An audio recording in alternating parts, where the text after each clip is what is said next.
क्या खाते हो? किसका मांस पसंद है? मच्छी। मच्छी। मछली तो जल की रानी है। रानी खाते हो तो मतलब है? आपकी दादी है? हाँ। वो दादाजी? वो नहीं है। तो दादाजी जब मरे होंगे तो उनको पका के खाए कि जला दिया? देखे ही नहीं उनको। हैं? उनको देखे ही नहीं। देखे नहीं? यदि देखे होते तो खा जाते। अच्छा हुआ नहीं देखे। मच्छी बेचते क्यों हैं?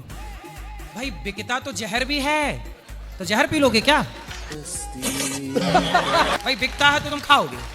सेल्फास भी बिकती है।